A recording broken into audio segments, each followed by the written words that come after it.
سبب أساسي في انهيار شركات كبيرة مش قلة فلوس ولا منافسة قوية، ولكن في عدم فهم وتحليل الداتا اللي بيتعاملوا معاها بطريقة صحيحة. شركات كتيرة جدا بيكون عندها بيانات ضخمة، ولكن بتاخد قرارات غلط لأنها ما بتعرفش تقرأ الأرقام صح. والفرق الحقيقي دايما ما بيكونش في كمية الداتا اللي عندك، ولكن في إزاي بتحلل الداتا دي وتطلع منها بإنسايتس حقيقية تقدر تفهمها وتفيد بيها الشركة اللي انت شغال فيها. ومن هنا بيجي دور الداتا أناليسيز، العلم اللي بيساعدك تفهم الداتا وتطلع منها انسايتس حقيقية تقدر بيها تساعد شركات كتير توصل لهدفها وتاخد قرارات صح. البانداز واحدة من أقوى التولز اللي هتساعدك تعمل داتا أناليسيز. هي عبارة عن مكتبة مبنية بلغة بايثون، من خلالها بتقدر تتعامل مع الداتا بسهولة كبيرة جدا. ممكن تعتبر البانداز شبه الإكسل أو جوجل شيتس، ولكن الفرق إن أنت بدل ما بتعتمد على ابلكيشن يو اي وزراير بتضغط عليها علشان ترتب أو تفلتر الداتا، أنت بتستخدم في البانداز لغة برمجة اللي هي البايثون. بتكتب كود بسيط جدا، بيوفر عليك وقت كبير وبينفذ لك كل اللي انت محتاج تعمله على الداتا. تقدر تقرا الداتا من ملفات زي اكسل او سي اس في، هتساعدك ان انت تنظف الداتا وتفلترها. طبعا انت في اغلب الاحيان بتتعامل مع داتا مش كلين، داتا متلخبطه، داتا محتاجه ترتيب ومش كامله، وده بالمناسبه بيكون اصعب جزء في الداتا اناليسيز. البانداس كمان بتساعدك ان انت تعمل كالكوليشنز، حسابات واحصائيات بسرعه كبيره جدا، وتحول الداتا من مجرد ارقام لمعلومات مفهومه تقدر تفهمها وتطلع منها انسايتس. ايه اللي انا محتاج اكون عارفه قبل ما اتعلم البانداز؟ الحقيقه انت مش محتاج غير اساسيات البايثون بس، طبعا لان البانداز هي مكتبه من مكتبات البايثون، فمهم جدا تكون عارف الاساسيات على الاقل. مش لازم تتعمق قوي وتدخل في تفاصيل كتير واوبجكت اورينتد وكل الكلام ده، يكفي جدا الفاندامنتالز زي الفاريبلز والبيسك داتا تايبس، الانتجر، الفلوت، البوليان. مهم جدا كمان تكون عارف الليست والتابل والديكشناري، الكونديشنال ستيتمنتس. كمان مهم جدا اللوبس والفانكشنز. يعني احنا بنتكلم عن اساسيات اللغه، لازم تكون فاهمها كويس قبل ما تتعلم البانداز. علشان تبدا تستعمل البانداز عندنا طريقتين. الطريقه الاولى وهي المانيوال سيت اب، ودي بتعتمد ان انت بتجهز كل حاجه بنفسك. بتعمل انستول للبايثون، بعد كده بتعمل انستول للبانداز، وكمان بتحتاج تعمل انستول للاي دي اي او الكود اديتور اللي هتكتب جواه الاكواد. طبعا الطريقه دي طريقه مش افضل حاجه. عندنا الطريقه التانية وهي اننا ننزل ديستريبيوشن سيستم. ده عباره عن سيستم كامل بينزل فيه كل حاجه انت محتاجها في مكان واحد. يعني مجرد ان انت بتعمل انستول للسيستم ده، هينزل معاك البايثون والبانداز والكود اديتور وكل شيء انت محتاجه. الديستريبيوشن سيستم ده زي الاناكوندا، ولكن المشكله ان الاناكوندا سيستم حجمه كبير جدا، تقريبا من 3 ل 5 جيجا. طب ليه حجمه كبير كده؟ لانه بينزل معاه مكتبات كتيره جدا، مش بس البانداز. الاناكوندا عامل زي المعمل الكبير فيه كل الادوات اللي انت ممكن تحتاجها علشان تشتغل في مجال الداتا ساينس والماشين ليرنينج والاي اي وكل الكلام ده. ولكن احنا في الكورس ده مش محتاجين كل الكلام ده، احنا محتاجين بس البانداز. لذلك موجود ديستريبيوشن سيستم اصغر شويه اسمه الميني كوندا. ده عباره عن سيستم صغير حجمه تقريبا من 400 ل 500 ميجا، مش بينزل معاه غير حاجتين، البايثون اللي هي اللغه نفسها، وكمان بينزل معاه تول مهمه جدا اسمها الكوندا. الكوندا شبه الام بي ام في الجافا سكريبت. لو اشتغلت بالجافا سكريبت قبل كده فانت اكيد عارف الام بي ام او النود باكج مانجر. بنستعمله طبعا لما نحب ان احنا ننزل باكج معينه او نعمل ابديت لباكج معينه او ما الى ذلك. نفس الفكره، الكوندا هو باكج مانجر، بينزل مع الميني كوندا، وبالمناسبه كمان بيبقى موجود في الاناكوندا. من خلال الكوندا ده احنا بنقدر نعمل انستول لاي باكج احنا محتاجينها، نقدر نعمل ابديت لفيرجن معينه او غيره. اذا الخلاصه، عندنا سيستم الاناكوندا قلنا ان حجمه كبير، في تولز كتيره جدا احنا مش محتاجينها، فهنروح للميني كوندا، سيستم اصغر شويه هيخلينا نعمل انفايرمنت على جهاز الكمبيوتر بتاعنا.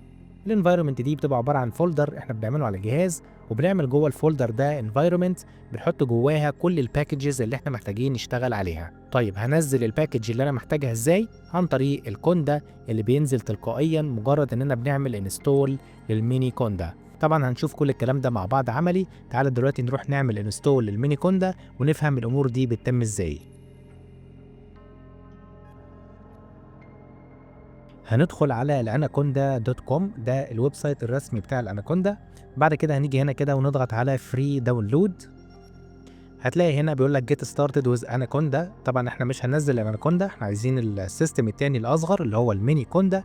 فهننزل هنا كده تحت شويه، هتلاقي هنا بيقول لك ميني كوندا انستولر، هو ده اللي احنا محتاجينه. فنضغط هنا على داونلود ميني كوندا انستولر. هنا بقى نبدا نحدد الاوبريتنج سيستم اللي احنا شغالين عليه، سواء كان ويندوز او ماك او لينكس. انا شغال على جهاز ماك، فانا طبعا هنا مختار ماك. فهتلاقي هنا عندك 2 ديستريبيوشن، واحد اسمه اناكوندا والتاني الميني كوندا. لو خدت بالك هنا هتلاقيه بيقول لك الاناكوندا هنا عباره عن بينزل معاها تقريبا يمكن اكتر من 8000 مكتبه وحاجات تانية كتيره جدا. احنا طبعا مش محتاجين كل الكلام ده، فزي ما اتفقنا احنا مش هننزل الاناكوندا، ولكن هنروح للاختيار التاني اللي هو الميني كوندا. هتلاقينا بقول لك الميني كوندا مش بينزل معاه غير بس البايثون اللغه نفسها، والكوندا او الباكج مانجر اللي اتكلمنا عنه من شويه. طيب هنختار من هنا بقى الانستولر اللي احنا محتاجينه. انا الجهاز بتاعي ابل سيليكون، فانا هختار اما الجرافيكال انستولر او الكوماند لاين انستولر. فانا طبعا بفضل الجرافيكال انستولر، فهضغط عليه علشان ابدا اعمل داونلود للميني كوندا. هتلاقي هنا بيسالك على المكان عايز تعمله داونلود فين. ممكن نعمله داونلود على الفولدر اللي اسمه داونلودز، مفيش مشكله. بعد كده اضغط على سيف، هيبدا يعمل لك هنا داونلود للميني كوندا. بالفعل هنا كده خلاص عمل داونلود، فهفتح بقى الميني كوندا عشان اعمل له انستول. هضغط هنا كده على كونتينيو، بعد كده هضغط هنا على اجري، اوكي كونتينيو، بعد كده اعمل انستول. هيطلب منك الباسورد بتاع جهاز الكمبيوتر بتاعك. بعد كده هضغط هنا على انستول سوفت وير، فهيبدا بقى دلوقتي يعمل لك انستول للميني كوندا على الجهاز بتاعك. ممكن نحتاج مثلا ممكن دقيقه او دقيقتين على حسب الجهاز بتاعك، فهنستنى شويه بعد كده نرجع. بالفعل كده احنا عملنا الانستليشن للميني كوندا، فخلاص بضغط هنا كده على كلوز. بعد كده ممكن هنا اموف تو تراش، خلاص مش محتاج الانستولر ده. وكده عملنا انستول للميني كوندا. طب انا عايز اتاكد، هنفتح عندي التيرمينال او الكوماند لاين، وهنيجي هنا كده نكتب كوندا داش داش فيرجن، بعد كده نضغط على انتر. هتلاقي بالفعل هنا بقول لك كوندا، وده رقم الفيرجن اللي احنا شغالين عليه حاليا. ده معناه ان الميني كوندا نزل على الجهاز بتاعنا ونزل معاه الكوندا. كده امورنا تمام، نقدر بقى نستعمل الكوندا علشان نعمل الانفايرمنت بتاعتنا ونعمل انستول للبانداز ونشوف ازاي نستعملها. طيب تعالى نعمل كده فولدر فاضي. ممكن مثلا نروح هنا كده على الديسكتوب، وممكن اعمل مثلا فولدر فاضي اسميه وليكن بانداز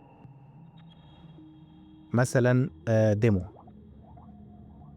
بعد كده ادخل جوه الفولدر ده فولدر فاضي ما فيهوش اي حاجه. نبدا بقى دلوقتي نشوف نعمل جواه الانفايرمنت بتاعتنا ازاي عن طريق الكوندا. هنيجي هنا كده ونكتب كوندا كرييت داش داش بريفكس دوت سلاش اي ان في. يعني ايه الكلام ده؟ انا بقول للكوندا اتعامل مع البانداز ديمو، اعمل لي جواه فولدر اسمه اي ان في، هيكون شايل الانفايرمنت بتاعتي اللي انا عايز اشتغل عليها. فبقول كوندا كرييت داش داش بريفكس دوت سلاش اي ان في. الاي ان في ده الفولدر اللي هيتعمل جوه البانداز ديمو. تعالى نضغط على انتر ونشوف الكلام ده هيتعمل ازاي. هضغط على انتر، هتلاقي هنا بيقول لك هيبدا بقى يعمل لك الانفايرمنت بتاعتنا. هيطلب منك هنا ان انت تضغط على يس او واي، فيبدا يعمل لك الانفايرمنت. وبالفعل كده خلاص الانفايرمنت اتعملت. لو جينا شفنا كده الفولدر دلوقتي جواه ايه، هتلاقي جواه الفولدر تاني اسمه اي ان في، شايل الانفايرمنت بكل بقى التولز اللي انت هتعمل لها انستول بعد كده. ممكن طبعا تشوف الكلام ده على الكمبيوتر بتاعك. لو رحت على الديسكتوب، المكان اللي احنا عملنا جواه الفولدر لو اسمه البانداز ديمو، هتلاقي جواه بالفعل الفولدر هو اسمه اي ان في. لو فتحته هتلاقي بقى هنا الانفايرمنت بتاعتك بالمكتبات اللي احنا هنعمل لها انستول كلها، هتعمل لها سيت اب في الجزء ده. بحيث طبعا الفولدر اللي اسمه البانداز ديمو تقدر طبعا تعمل له شير، تبعته لاي حد عايز يشتغل معاك على نفس الانفايرمنت. فمجرد ان هو هيشتغل على الفولدر ده من خلال الفولدر اللي جواه اللي اسمه الاي ان في، هيبقى معروف طبعا انت شغال على باكجز ايه وبرقم الفيرجن بتاعها بكل حاجه. طيب هنشوف طبعا الكلام ده مع بعض عملي. احنا لغايه دلوقتي مجرد عملنا فولدر فاضي، وخلينا الكوندا يعمل لنا جواه الاي ان في فولدر اللي هيكون شايل الانفايرمنت بتاعتك. طيب انت هيبقى عندك اكتر من انفايرمنت، مش انفايرمنت واحده بس. فطبعا ازاي نسويتش بقى ما بين انفايرمنت لانفايرمنت تانيه؟ برضو بنعمل الكلام ده عن طريق الكوندا. تعالى كده نفتح التيرمينال، وخلينا هنا نكلير الكونسول او نكلير التيرمينال. خلينا دلوقتي كده ايه في كوماند محتاجين نتعرف عليه اسمه كوندا اي ان في لانفايرمنت ليست. اعمل لي ليست لكل الانفايرمنتس اللي موجوده على الجهاز بتاعي دلوقتي. فبقول له كوندا اي ان في ليست. هنا بيقول لك ان انت عندك 2 انفايرمنت، واحده بالاسم ده اللي احنا لسه عاملينه من شويه، اللي هو موجوده جوه الديسكتوب، الفولدر اللي لسه عاملينه اللي اسمه البانداز ديمو، والاي ان في فولدر اللي هو شايل الانفايرمنت بتاعتنا. وفي واحده تانية انفايرمنت تانية بتكون الديفولت انفايرمنت، بتتعمل تلقائيا مجرد ان انت بتعمل انستول للميني كوندا. لو خدت بالك كده هتلاقي جنبها علامه الستار دي، الستار دي معناها كده ان هي دي الفولدر او الانفايرمنت اللي هي اكتيفيتد او اللي هي شغاله معاك حاليا. بيبقى باي ديفولت الانفايرمنت اللي بتتعمل تلقائيا بتكون اكتيفيتد باي ديفولت. وكمان لو خدت بالك هتلاقي هنا جوه التيرمينال او الكوماند لاين بتاعك هتلاقي فيه قوسين كده مكتوب ما بين القوسين البيز، هو ده البيز انفايرمنت اللي شغال او معمول له اكتيفيشن باي ديفولت. يعني لو عملنا كلير كده للتيرمينال او الكوماند لاين هتلاقي عندك باي ديفولت كده في قوسين مكتوب جواها البيز، ده معناه ان هو ده البيز انفايرمنت اللي شغال عندك باي ديفولت. طب انا عايز اشغل الانفايرمنت الثانيه اللي لسه عاملها دلوقتي، نرجع تاني نقول كوندا اي ان في ليست. انا دلوقتي عايز اعمل اكتيفيت للانفايرمنت بتاعتي، فاجي هنا اقول كوندا اكتيفيت واحدد له المسار بتاع الانفايرمنت بتاعتي. ممكن اخده من هنا كده كوبي واعمل له هنا بيست واضغط على انتر. هتلاقيه بالفعل دلوقتي خلاص بدل البيز اللي كانت موجوده مكتوبه ما بين الاكواس هتلاقي مكتوب هنا الباس او المسار بتاع الانفايرمنت اللي انا شغال عليها دلوقتي او اللي معمول لها اكتيفيشن. تعالى نعمل كلير كده، هتلاقي بالفعل هنا السطر بتاع الكوماند لاين بتاعك بيبدا باسم الانفايرمنت اللي هي معمول لها اكتيفيشن. ولو رجعت تاني دلوقتي تقول كوندا اي ان في ليست هتلاقي المره دي علامه الستار مكتوبه جنب الانفايرمنت بتاعتك، ده معناه ان هي اللي معمول لها اكتيفيشن حاليا. طيب انا بقى دلوقتي بعد ما عملت لها اكتيفيشن انا عايز اعمل انستول للبانداز عشان ابدا بقى اشتغل على البانداز. فهاجي هنا برضو عن طريق الكوندا او الكوندا انستول بانداز بالشكل ده. بعد كده اضغط على انتر، هيبدا دلوقتي يقول لك هي دي كل الباكجز اللي انا هعمل لها انستول، فطبعا هنقول له يس او واي ويبدا يعمل داونلود للباكجز دي، فهنستناه كده يخلص داونلود. بالفعل كده خلاص عملنا انستليشن او عملنا داونلود للبانداز على الانفايرمنت بتاعتنا، وكده احنا جاهزين خلاص نبدا نتعامل مع البانداز. طيب عملنا انستول للبانداز، محتاجين دلوقتي نعرف واحنا هنكتب الاكواد فين. احنا اتفقنا ان احنا هنتعامل مع البانداز عن طريق لغه برمجه اللي هي البايثون. هكتب الاكواد دي فين؟ طبعا انت تقدر تستعمل اي اي دي اي او كود اديتور تكتب جواه الاكواد بتاعتك، ولكن هتلاقي معظم الناس اللي شغاله في مجال الداتا ساينس او الماشين ليرنينج او الاي اي بيتعاملوا مع نوع مختلف شويه من الاي دي اي اسمه الجوبيتر لاب او الجوبيتر نوت بوك. ده عباره عن انتر اكتيف اي دي اي بيشتغل عن طريق الويب، هو عباره عن ويب ابلكيشن. تعالى نعمل له دلوقتي انستول ونفتحه جوه الانفايرمنت بتاعتنا. برضو هنقول كوندا انستول جوبيتر لاب بالشكل ده.